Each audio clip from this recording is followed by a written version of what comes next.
participaram professoras da rede municipal e também da rede particular. Qual foi o resultado? Que as professoras da rede municipal sentem emoções positivas ao se deparar com uma criança com dificuldades de aprendizagem, porque elas têm que buscar mais conhecimento e querem saber mais sobre o assunto. Ao mesmo tempo, sentem emoções negativas quando as crianças apresentam dificuldades de comportamento. E aí vem várias emoções. Então, é muito importante a gente abordar essa questão. Principalmente porque eu acredito que a escola é um espaço de conexões especiais. E a afetividade e a empatia têm que fazer parte da educação inclusiva. Da educação com todos os alunos. Então, até a Cris me fez um convite, que é um desafio, falar da afetividade, tanto para alunos com necessidades especiais, como alunos que não têm necessidades especiais. Eu espero poder contar e superar esse desafio. Mas antes de começar a minha fala, eu quero contar a história de uma aluna que era apaixonada pelo ambiente escolar, que entrou no prezinho e se apaixonou pela escola, pelos colegas, por uma professora afetuosa, cuidadora e acolhedora. Ela teve a sorte de, no primeiro ano, continuar com essa professora. No segundo ano, trocou a professora. E aí já era uma professora um pouco mais exigente, menos acolhedora, e as dificuldades da aluna na matemática começaram a aparecer. Então, o que essa aluna fez? Se retraiu, ficou tímida na escola, e muitos dias ela não queria voltar para a escola. E assim foi, sucessivamente. 4º ano, 5º ano, 6º ano. Uma dificuldade gritante em matemática. O que ela fazia para chamar a atenção da professora? Se relacionava com os piores alunos da turma, para ver se essa professora tinha um olhar para ela. Levanta a mão, quem daqui que já passou por isso ao longo da sua escolaridade? Tem alguém? Muito bem. Só que no 7º ano, ela encontrou uma professora que teve um olhar especial para ela. E começou a desconfiar que a dificuldade da matemática não era cognitiva, mas sim emocional. Ou seja, ela desenvolveu ansiedade da matemática. Toda vez que entrava em contato com o professor de matemática, com o conteúdo de matemática, ela bloqueava. Então, precisou de todo um acompanhamento para ela superar esse desafio. Essa professora teve esse olhar, teve esse acolhimento, teve esse cuidado. Quem aqui já teve uma professora que marcou a vida escolar de vocês? Levanta a mão. Muito bem, a maioria. E eu quero saber qual sentimento era mobilizado quando vocês encontravam essa professora. Não ouvi. Carinho, o que mais? Respeito, admiração. Alguém falou que não ouvi? Admiração, gratidão, né? Porque são essas professoras que nos marcam, que marcam na memória do coração, que faz com que a motivação para a aprendizagem aumente e a aprendizagem de fato aconteça. Então, vamos entender um pouquinho melhor o que é essa afetividade. Cris? Acho que é do outro lado.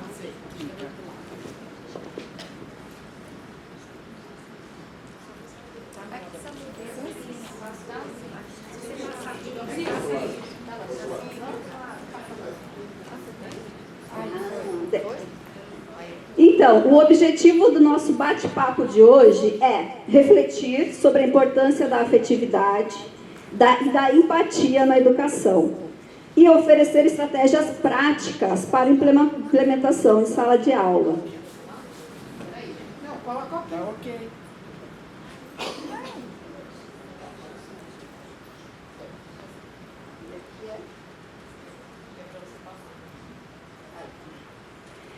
Então, a afetividade está tendo um destaque muito grande, principalmente nas pesquisas internacionais.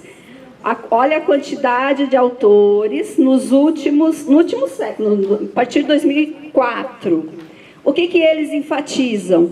Que a equipe escolar precisa compreender o que é a afetividade e como que as emoções e os sentimentos implicam na prática educativa e também na aprendizagem.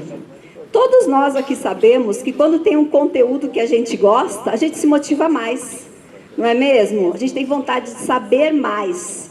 E a questão é como motivar esse aluno para quando não gosta do conteúdo, que aí a gente tem um desafio muito grande.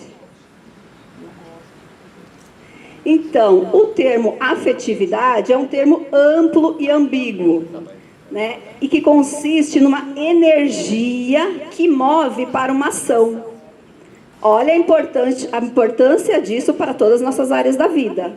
A gente precisa de uma energia que nos move para fazer qualquer coisa. Porque senão o que acontece? A gente fica acomodado e passivo à aprendizagem. E isso não é bom. Então, temos que usar a afetividade como essa energia que move. E aí também, qualquer conduta que seja, a afetividade faz parte. Então, assim como as emoções e os sentimentos, tanto as emoções quanto os sentimentos compõem a afetividade. E ao mesmo tempo que se constrói os aspectos da inteligência, se constrói da afetividade também. Na minha prática clínica, o que eu observo? Que geralmente a inteligência se desenvolve mais rápido do que as questões emocionais. Acredito que seja também, né, por uma questão maturacional do cérebro, das áreas envolvidas, mas pelos estímulos que recebemos a nível emocional em casa. Quem aqui cresceu num ambiente em que a inteligência emocional foi estimulada? Qual família que ensinava qual era a emoção que vocês estavam sentindo, como reagir àquela emoção? Levanta a mão quem teve essa família. Oh, muito bem, temos poucos casos aqui. Isso na nossa infância. As nossas crianças já são mais estimuladas a identificarem e nomearem as emoções, o que talvez em algum momento equilibre esse desenvolvimento da inteligência e emocional.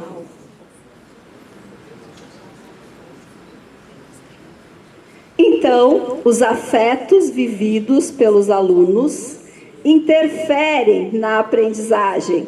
Tem alguém que está vendo alguém conhecido aqui?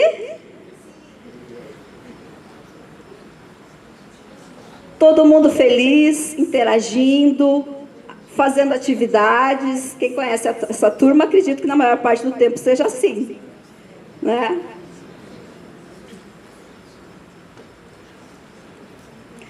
Então, a afetividade é ser afetado, tanto pelo ambiente externo, quanto pelo ambiente interno, né? Porque a gente pode até viver uma situação que causa estresse externamente, mas o quanto que isso vai afetar internamente, a gente não sabe.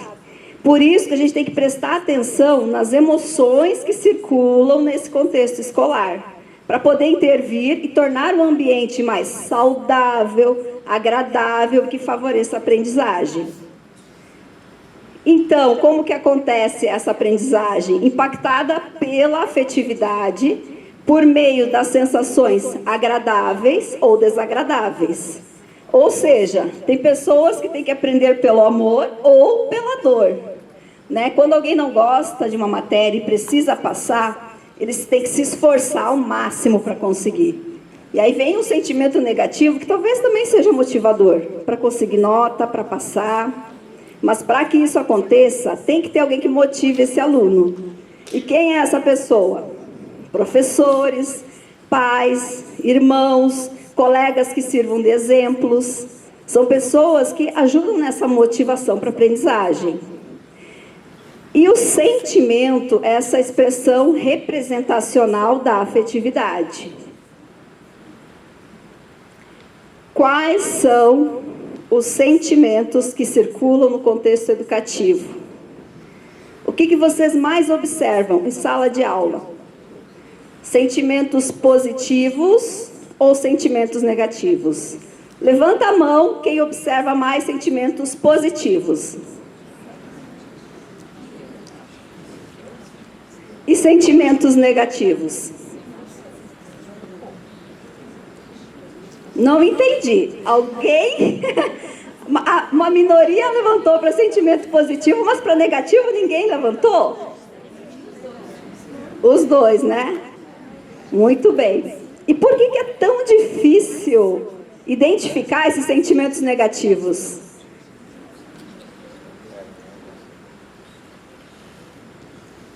Né? A gente tem uma tendência a negar o sentimento negativo. Como se fosse errado sentir raiva, como se fosse errado sentir tristeza. Mas somos humanos, a emoção vem, ela vai vir de alguma forma. A raiva vai vir com uma energia. Uma energia para quê? Lutar ou fugir. E a raiva, na maioria das vezes, ela é fruto do medo.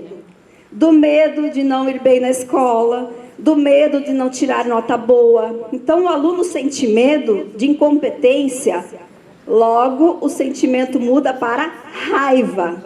E aí o que acontece? A gente observa agressividade, irritação, negação. Então, é muito importante a gente estar atento para essas emoções que circulam no ambiente escolar. Porque são essas emoções que vão nos dar a rota também no nosso trabalho como professores. Porque se tem um aluno muito irritado, muito brigão, alguma coisa não está bem com aquele aluno. E talvez seja não ir bem numa matéria, pode ser. Talvez seja não compreender um conteúdo, ou saber mais do que o professor está dando e ficar com raiva por querer mais. Então, são emoções que nós temos que ter um olhar, uma sensibilidade para poder ajudar esse aluno. Porque senão o que acontece? Vai querer desistir da escola. E esse não é o objetivo de nenhum professor. O objetivo dos professores é que as crianças aprendam. Então, a gente tem que ter esse olhar. E com relação à raiva, a raiva é um sentimento interessante, né? Porque parece que ela contagia as pessoas em volta. Então, a gente tem que ter um olhar também para que esse aluno provoca na gente. Qual emoção que ele desencadeia? É raiva? Ou seja, você está absorvendo a raiva do aluno? Então, vamos pedir ajuda, né? Não ficar nesse ciclo da raiva no ambiente escolar.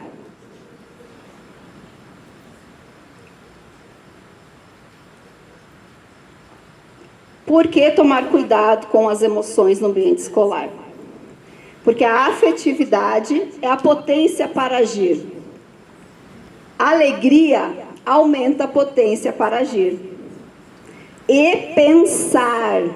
Quanto mais alegre a pessoa está, mais fácil para ela pensar, buscar soluções para problemas. Do contraponto, a tristeza diminui a potência de agir e de pensar. É bem fácil a gente relacionar isso com uma pessoa que está com depressão, está deprimida. Uma pessoa deprimida não tem vontade de agir. Fica apática, fica quietinha no canto dela. Isso na fase adulta. As crianças manifestam depressão de outra forma. Com irritação, com impaciência, agitação, agressividade. Então, uma criança que está deprimida não vai ter potência para agir, não vai ter disposição para pensar e resolver os problemas na escola. Levanta a mão quem já teve um aluno assim.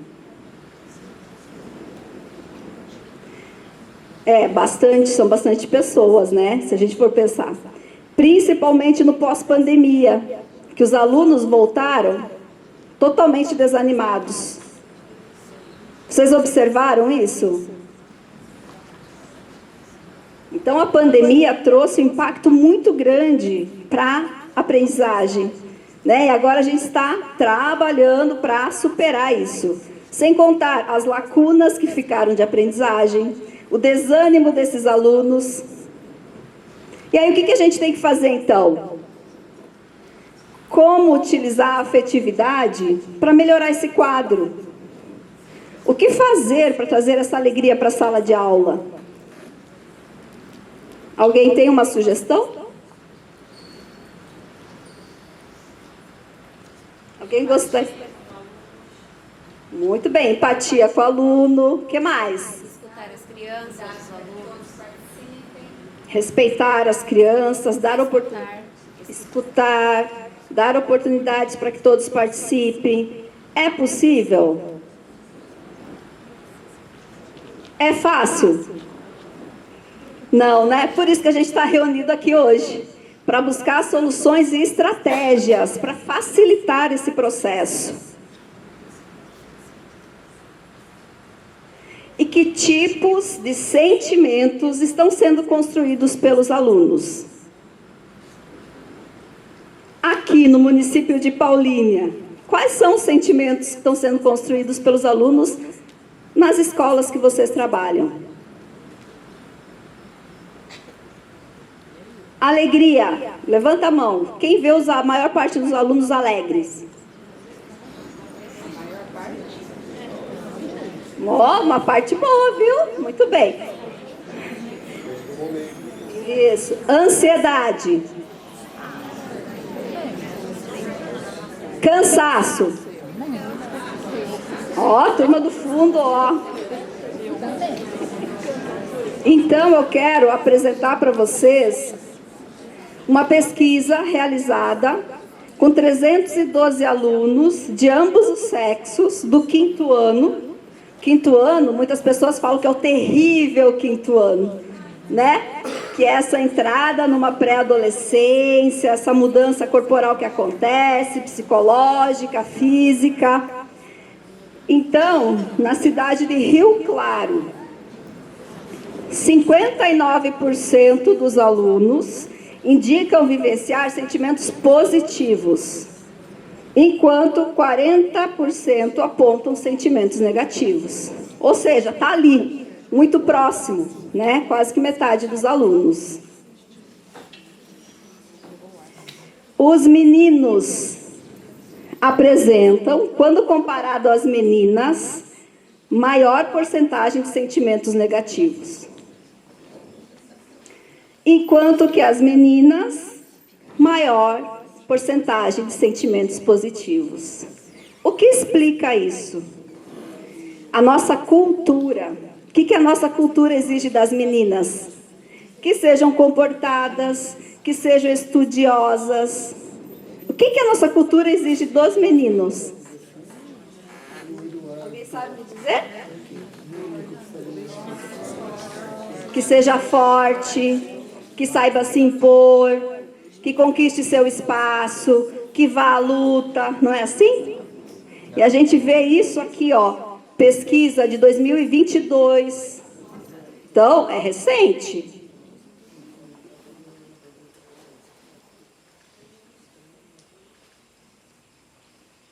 E quais são os sentimentos mais vivenciados pelos alunos? Amizade, que é um motivador para as nossas crianças, adolescentes frequentarem a escola, porque eles se sentem pertencentes a um grupo. 35% das meninas e 30% dos meninos.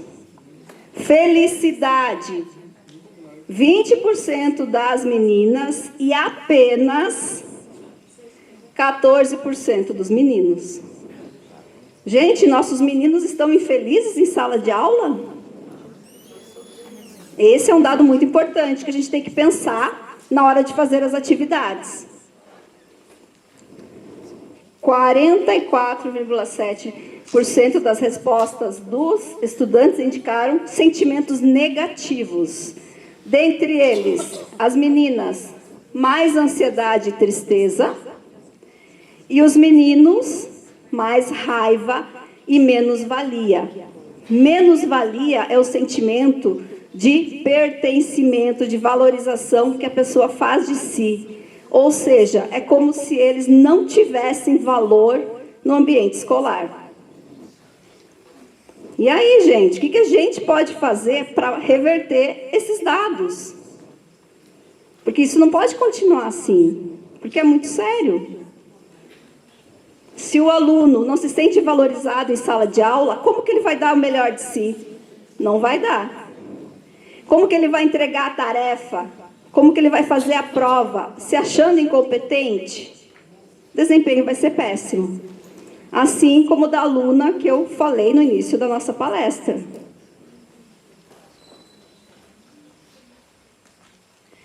Em contrapartida, as meninas têm mais atitudes positivas do que os meninos, que se mostram mais agressivos, inseguros e desatentos.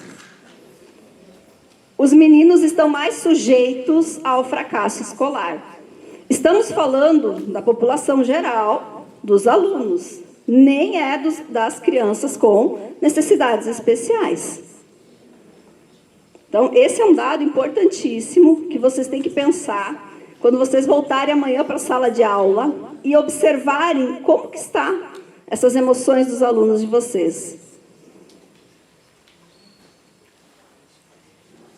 E aí a gente chega na educação inclusiva, ou seja, temos uma diversidade de características, tipos, necessidades na sala de aula. Então, aqui, em qualquer lugar que você for pesquisar sobre educação inclusiva, o que mais vai aparecer? Né? As necessidades físicas. Mas a gente tem que considerar as emocionais, psicológicas, que a gente não vê externamente, mas que impactam na aprendizagem.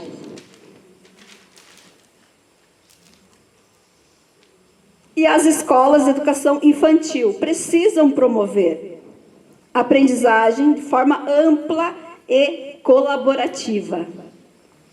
Oportunidades iguais e estratégias para trabalhar o potencial dos alunos.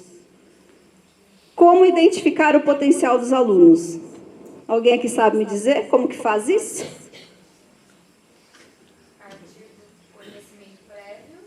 Conhecimento prévio. Isso, muito bom. Muito bom. Alguém tem uma outra estratégia para identificar esse potencial?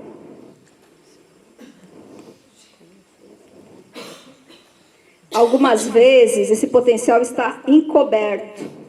E o que fica gritando é só dificuldade. Nesses casos, a avaliação psicológica, neuropsicológica, ajudam bastante a identificar qual que é esse potencial e o que precisa ser trabalhado para melhorar esse comportamento. Então, um profissional da psicologia pode ajudar vocês também nesse trabalho. O profissional da fonoaudiologia, da psicopedagogia, né? Acho que é importante ressaltar isso aqui, que vocês não estão sozinhos. Vocês podem contar com a parceria de outros profissionais. Assim como a gente está fazendo aqui hoje. Sou da psicologia, abordando um tema que faz diferença no trabalho de vocês. Então, tem que ir em busca dessa parceria. E aí vem uma dúvida que não quer calar. Como usar a afetividade para favorecer a aprendizagem? Além do que eu já falei até aqui, alguém teria uma sugestão? O pessoal do fundo está muito quietinho aí, ó. Na sala de aula, o pessoal do fundão interage mais, não é? Vamos lá. Sugestões. Não ouvi, mais alto.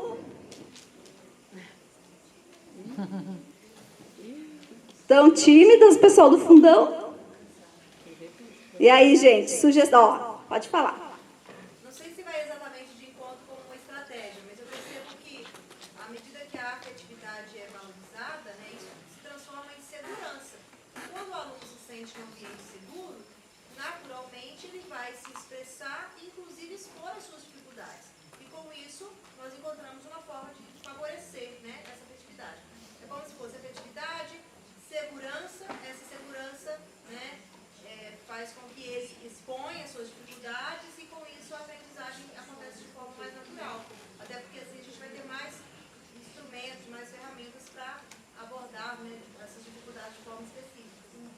Muito bem. Qual que é o seu nome? Glau. Uma salva de palmas para Glau. Muito bom. Excelente, Glau. Sentir-se seguro faz toda a diferença em qualquer ambiente, né? Vamos pensar, quando um animal está inseguro, o que ele faz? Fica acuado ou ele ataca. Nós, seres humanos, não somos muito diferentes disso, não. Ou a gente ataca, ou a gente fica tímido, reservado, introspectivo e se volta para dentro, ao invés de se voltar para fora. Então, um ambiente seguro faz toda a diferença, sim. Muito bom. E as emoções positivas, elas podem ser despertadas para aumentar a motivação. Como? Estimular o interesse pessoal por um assunto. Eu quero que vocês pensem naquele aluno que tem mais dificuldade na sala de aula de vocês. Aqueles que vocês levam para casa e ficam pensando, o que eu vou fazer para ajudar esse aluno? Esse aluno, vocês sabem qual assunto ele tem interesse, qual assunto ele gosta? Porque talvez seja importante para chamar ele, fazer ele voltar a atenção para a aula. Vamos pensar, os nossos meninos estão mais agressivos e mais desatentos. Então, como chamar a atenção deles? Assunto de interesse pessoal. Isso é possível? Conversando, ouvindo, né? Mostrando para ele que ele está num ambiente seguro, que ele pode se manifestar de uma forma saudável, educada, respeitosa, mostrando respeito, como muito bem vocês falaram. Então, busque identificar qual que é o interesse, qual assunto estimula esse aluno. Um outro ponto, construir a confiança, eliminar comparações. É muito ruim uma pessoa chegar numa sala de aula, fazer uma prova, olhar para o lado, todo mundo está conseguindo fazer e só ela não. E aí chega na hora de entregar a prova, o professor ainda compara. Ó, Joãozinho tirou nota 9, você tirou nota 2. Isso aumenta o senso de incompetência, isso aumenta a desvalorização do aluno. Então a gente tem que tomar cuidado com o que a gente fala para as nossas crianças. Estabelecer uma conexão com a realidade. Por que é importante o aluno saber do conteúdo? Por que vocês passam essa matéria, esses conteúdos? Então, vamos estabelecer uma conexão, trazendo para as coisas do dia a dia dele, para fazer sentido a aprendizagem?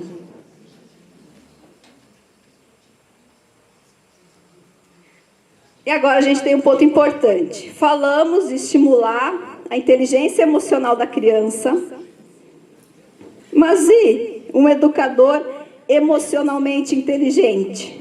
Que é a hora da gente olhar para as nossas emoções também. Para estimular as competências emocionais dos nossos alunos. Nós servimos de modelo.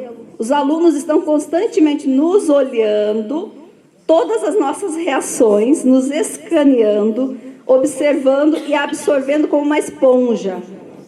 Então, se somos modelos, temos que mostrar emoções positivas. Ou como reagir às emoções negativas. Isso é fundamental para a educação e para a aprendizagem.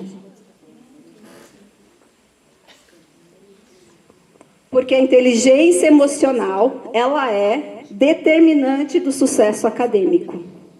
Quanto mais o aluno souber lidar com as suas emoções, controlar as suas reações, mais fácil para ele desenvolver inteligência emocional.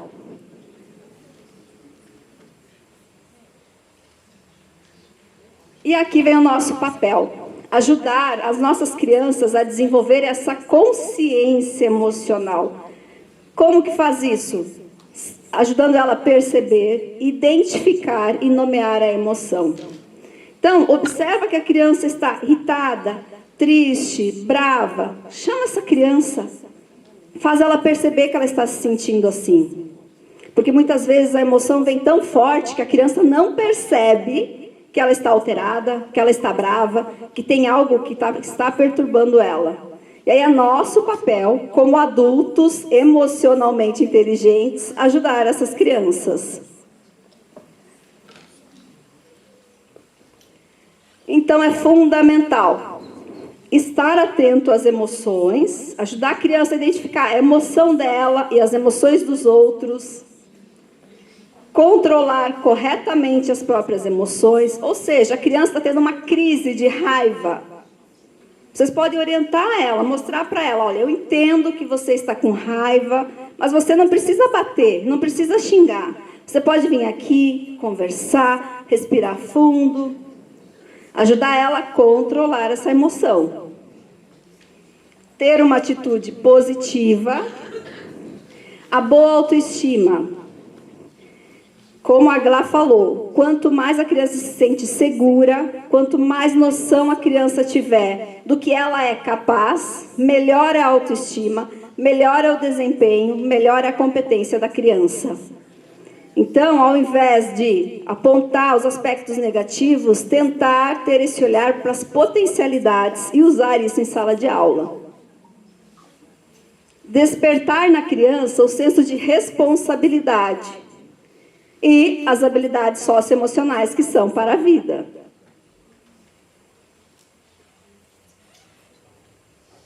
Então, a afetividade e a interação social é o pilar no processo de aprendizagem, principalmente dos alunos com necessidades especiais.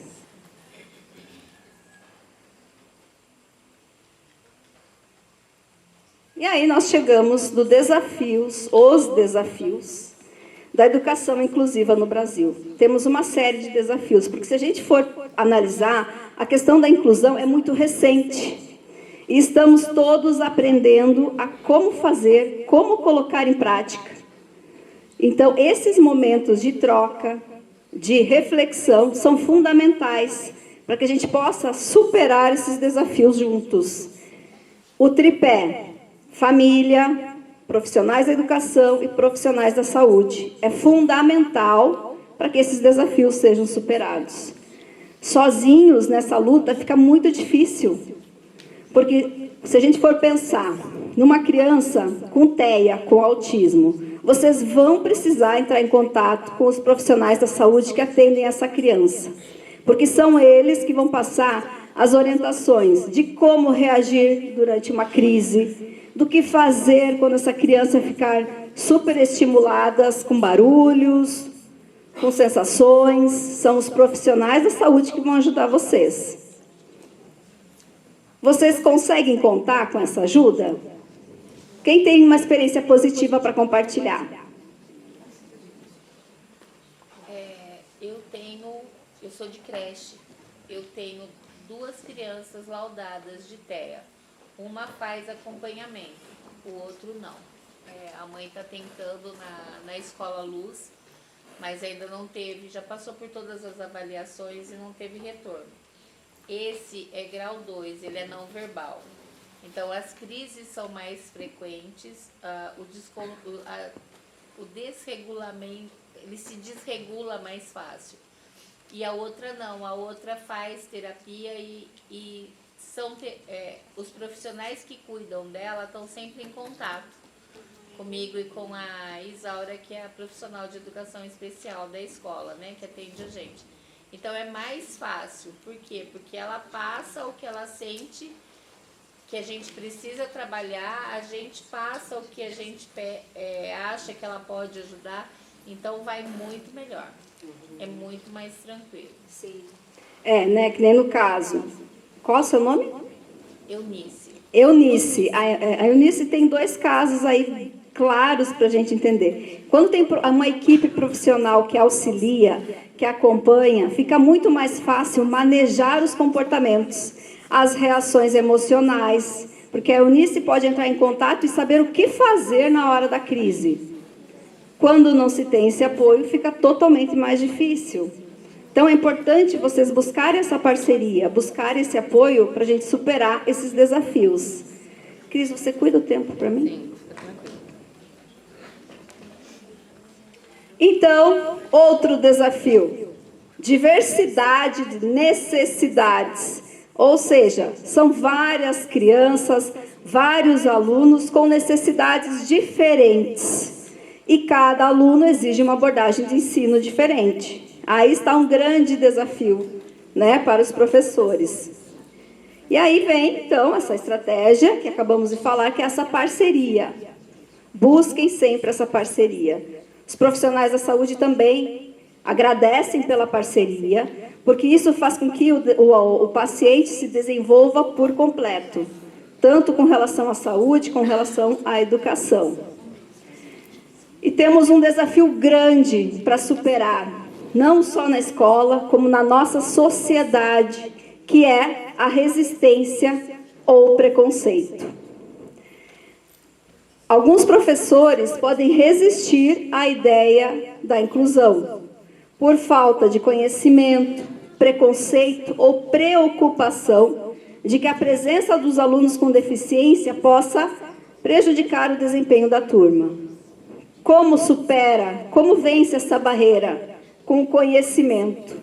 Quanto mais a gente souber e conhecer das diferentes necessidades, fica mais fácil superar e vencer essa dificuldade.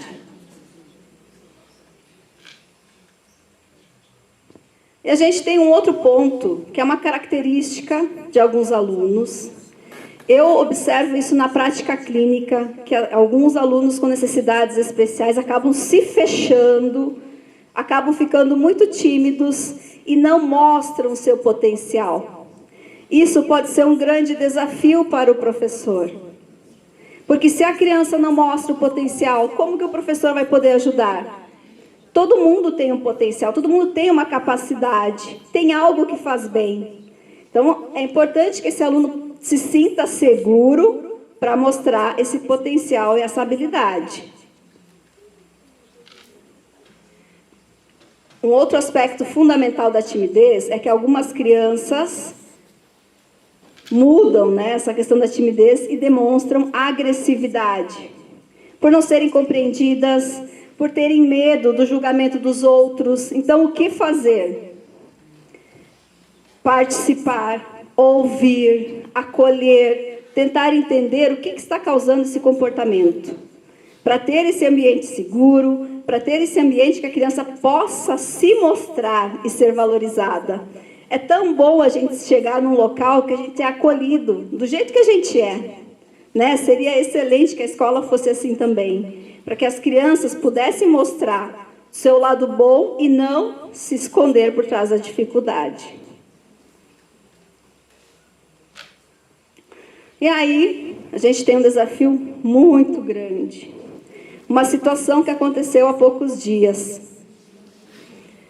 A aluna estava deitada na classe e a professora perdeu a paciência, empurrou a classe, queria obrigar a criança a sair da sala de aula. Ou seja, uma atitude de agressividade do professor. O que isso nos mostra? Uma falta de vínculo dessa relação professor-aluno, em que chegou ao limite, em que extravasou.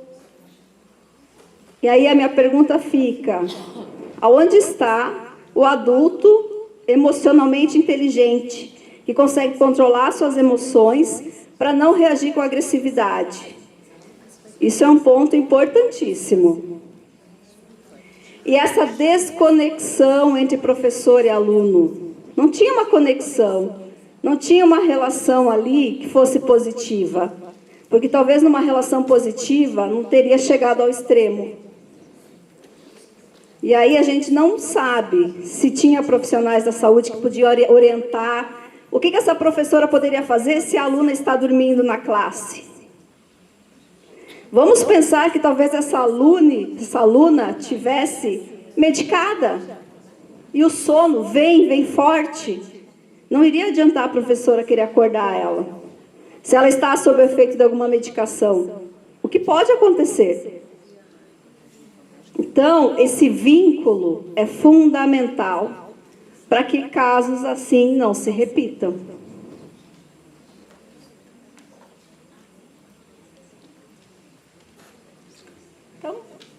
chegando no final da nosso bate-papo. As emoções são fundamentais para a experiência humana. A gente pode comparar o nosso funcionamento cerebral, a nossa inteligência, os aspectos cognitivos a um carro, em que o combustível é a emoção. Se esse combustível está adulterado, o carro não vai a lugar nenhum. Ou até vai, mas vai falhar, vai parar. Para ver a importância das emoções. As emoções podem vir para ajudar a pessoa a utilizar a sua inteligência. Ou ao contrário, paralisar esse cérebro para não funcionar, para não aprender. E aí a gente tem problemas sérios. Então é importante aprender a reconhecer as emoções e ajudar os alunos a como lidar com elas. E isso pode envolver a prática de habilidades sociais e também da empatia.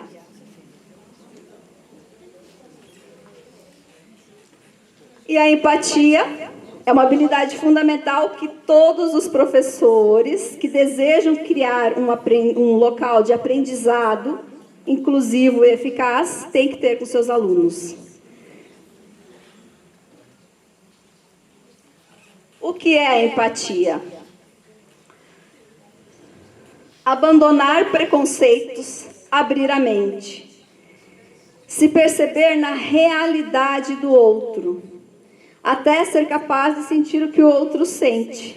Isso é empatia. A gente se colocar no lugar do outro e entender o que o outro está sentindo.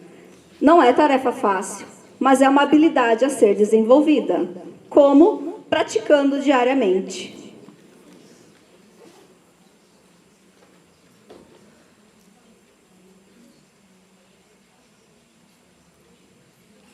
Quando um professor tem uma empatia, fica mais fácil adaptar o conteúdo às necessidades de cada aluno.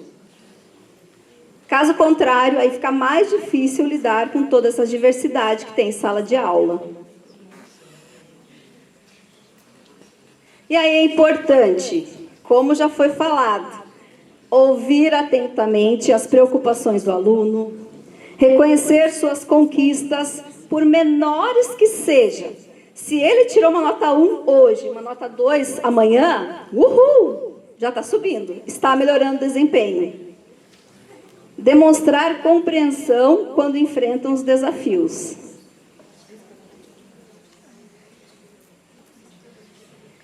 E se a gente cresce com os golpes duros da vida, também podemos crescer com os toques suaves da alma.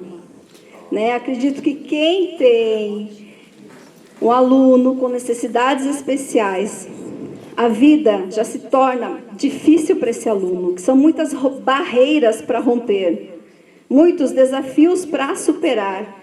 Então, a gente pode fazer de tudo para tornar a escola um ambiente mais inclusivo, mais agradável, para facilitar a aprendizagem desse aluno. E o correr da vida embrulha tudo. A vida é assim, esquenta, esfria, aperta e daí afrouxa, sossega e depois desinquieta.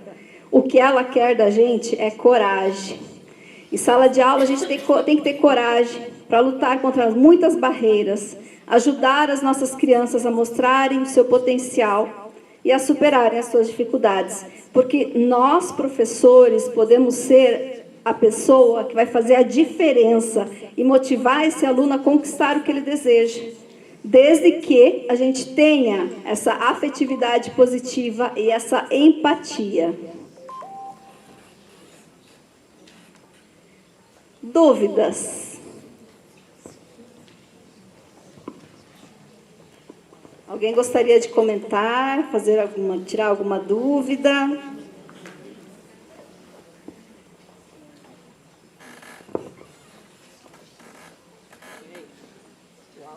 Quieto hoje, né?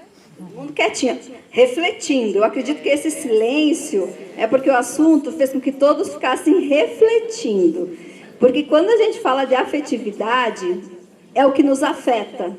Então, eu espero que esse conteúdo tenha afetado vocês de forma positiva. para que vocês pensem nessas estratégias, adaptem ela, coloquem em prática. E aí, se surgir alguma dúvida durante esse percurso, eu estou à disposição. Vocês podem entrar em contato, para a gente poder conversar, para a gente explorar algumas estratégias, porque educação não é fácil, né? Mas, como eu disse, vocês não estão sozinhos. Vocês têm com quem contar, e vocês podem contar comigo.